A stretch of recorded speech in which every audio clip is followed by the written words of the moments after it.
Hello दोस्तों, Indian oil के बारे में इस वीडियो में डिटेल रिसर्च करेंगे। किस तरीके से कंपनी आपकी, हमारी, हम सब की लाइफ को टच करती है उसके बारे में समझेंगे इस वीडियो में। देखिए, सबसे पहले इंपॉर्टेंट न्यूज, थोड़ी दुख की न्यूज हो सकती है इंडियन ऑयल के, अगर आप सपोर्टर है एज एन इन्वेस्टर, तो निफ्टी से ये बाहर हो रहा है मार्च 31 से। तो ये आपको ध्यान में रखना है। अभी ये निफ्टी का पार्ट है, लेकिन मार्च 31 से अपोलो हॉस्पिटल्स की निफ्टी में एंट्री होगी और इंडियन ऑयल बाहर जाएगा।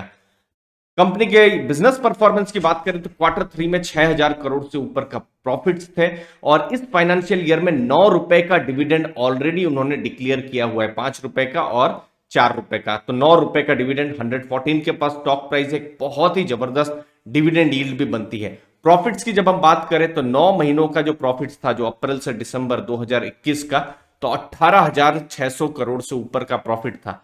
वही अगर 9 महीना जो 2020 का जो प्रॉफिट देखें तो 12,617 करोड़ का प्रॉफिट था। तो प्रॉफिट्स भी उन्होंने किया है उस मुश्किल लॉकडाउन के समय में, जब अचानक से तेल की डिमांड कम हो गई थी। तो वो एक चीज है। रिस्क में अगर हम देखें तो कोई भी एडवर्स क्रूड का जो प्राइस है, इस पर मैं थोड़ी देर में डिटेल में आपको मैं समझाने वाला हूं कि अगले कुछ दिनों में कैसे हमारी लाइफ चेंज होने वाली है। तो ये एक चीज रहेगा जो इसके लिए नेगेटिव है। अगली चीज, क्वार्टर 4 का कैसा रिजल्ट आता है, वो बहुत बड़ा मॉनिटर हमारे लिए करने का रहेगा। अब इंडियन ऑयल और हमारी लाइफ, दोस्तों मैं एक चीज जरूर बताता हूं। अगर आपके, समझ लीजिए, घर में कार है या टू व्हीलर है, तो जो बेस्ट टाइम था पेट्रोल या डीजल भरवाने का वो कल था, और जो दूसरा बेस्ट टाइम है वो आज है, क्योंकि तेल के दाम कभी भी बढ़ सकते हैं। कभी भी से मेरा मतलब है जल्दी ही स्टेट इलेक्शंस खत्म होने वाले हैं, तो उसके बाद से तेल के दाम बिल्कुल बढ़ सकते हैं। अब देखिए, यहां पर ग्लोबल ऑयल प्राइसेस $100 से वेल अबाउ, बहुत ज्यादा अभी बढ़ चुके हैं। तो उस हिसाब से, चूंकि ये सब कनेक्टेड है, लिंक्ड है, तो इंडिया में ऑयल प्राइसेस अभी तक बढ़े नहीं है। इनफैक्ट 100 दिनों से ये प्राइसेस बढ़े नहीं है, और ये एक नेगेटिव न्यूज है भारत पेट्रोलियम, इंडियन ऑयल और हिंदुस्तान पेट्रोलियम के लिए, जो कि ऑयल मार्केटिंग कंपनीज है। लेकिन प्राइस अगर बढ़ते हैं तो इन कंपनियों के लिए जरूर अच्छा रहेगा, क्योंकि वो जो जो भाव जो बढ़ रहे हैं वो पास ऑन कर पा रहे हैं। लेकिन अभी फिलहाल वो लॉस मेकिंग है, तो इसीलिए क्वार्टर 4 में कैसा रिजल्ट आएगा वो थोड़ी सी अनसर्टेनिटी हो जाती है। और आपने देखा भी होगा किस हिसाब से इंडियन ऑयल या भारत पेट्रोलियम या एचपीसीएल, तीनों के स्टॉक प्राइस पिछले कुछ दिनों में गिरे हैं।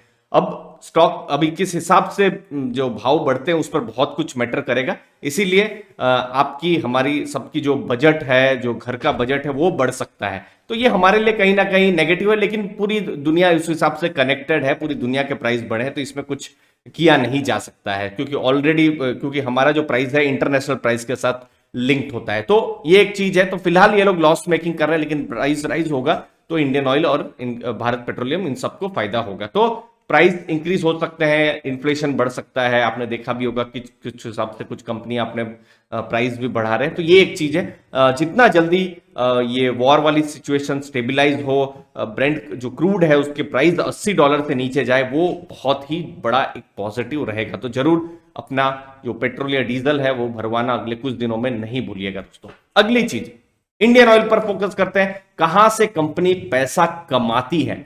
तो मार्केटिंग का बिजनेस है। मार्केटिंग से मेरा मतलब है ऑयल मार्केटिंग, जो तेल बेचती है, जो पेट्रोल या डीजल है, जो एलपीजी है, जो हमारे घर में जो कुकिंग जो होता है, सिलेंडर है जो है, तो वहां से फिर रिफाइनिंग, ऑयल रिफाइनिंग। अब तेल तो आ गया, लेकिन तेल को पेट्रोल, डीजल या कैरोसिन में कन्वर्ट करना है, वो वाला बिजनेस है, वहां से कमाती है। फिर पाइपलाइंस का, पेट्रोल से रिलेटेड बाकी के जो केमिकल्स हैं वहां से बिजनेस। तो मेन मार्केटिंग और रिफाइनिंग से बड़ा बिजनेस आता है, वहां से पैसा कमाती है दोस्तों। तो मार्केटिंग की जब हम बात कर रहे हैं तो लीडर है इंडिया में 42%, अगर आप ऐसा सोच सकते हैं, जो पेट्रोलियम जो पंप्स जो है, रिटेल आउटलेट जो कहा जाता है, वो इंडियन ऑयल के द्वारा संचालित है।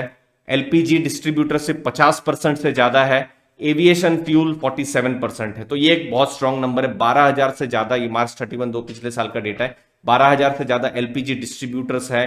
रिटेल आउटलेट्स 32,000 से ज्यादा है, और बाकी के भी अगर आप देखेंगे तो टोटल लगभग 56,000 कस्टमर टच पॉइंट्स है। तो कहीं ना कहीं आपकी, हमारी लाइफ को इंडियन ऑयल टच कर रहा है, चाहे वो खाना बनाने में हो या फिर ऑयल जो हमारा जो 2 व्हीलर 4 व्हीलर चलाने में हो।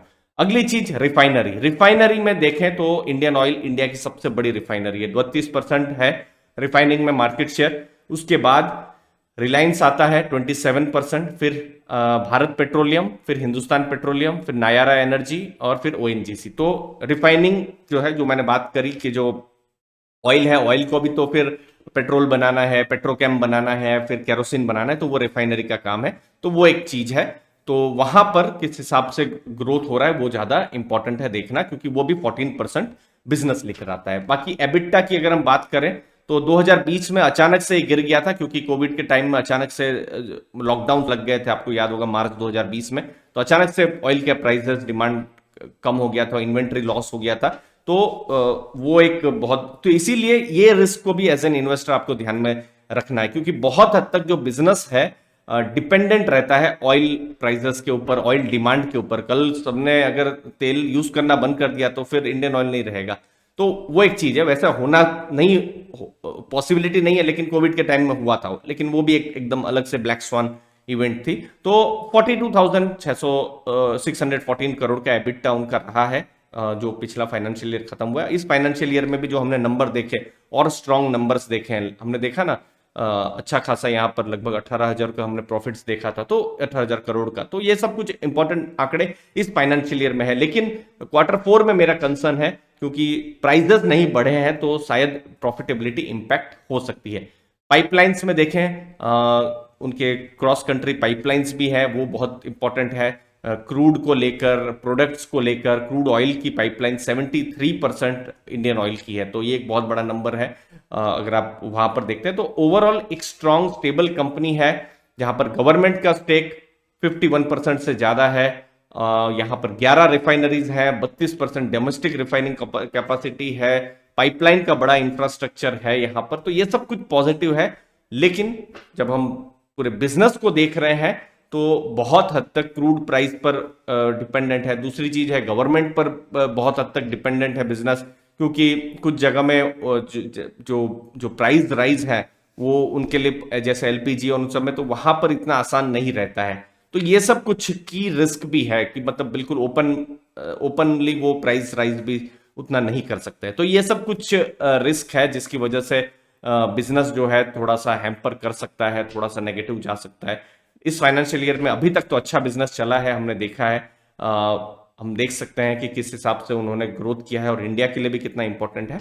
बट की रिस्क को भी बिल्कुल ध्यान में रखें। Q4 मुझे लगता है एक बहुत ही बड़ा एक इंपॉर्टेंट इवेंट होने वाली है, जब हम इंडियन ऑयल के बारे में बात करेंगे। प्राइस राइज अगर होता है तो स्टॉक को मुझे लगता है एक अच्छा खासा फायदा मिल सकता है, और अगर प्राइस राइज नहीं होता है तो फिर हमने देखा है कि इस हिसाब से स्टॉक्स नीचे गए हैं। तो ये बहुत इंपॉर्टेंट है। स्टॉक प्राइस प्रिडिक्ट कर पाना मुश्किल है, लेकिन बिजनेस के लिए इंपॉर्टेंट है प्राइस राइज होना। शायद हमारे लिए इतना इंपॉर्टेंट ना हो।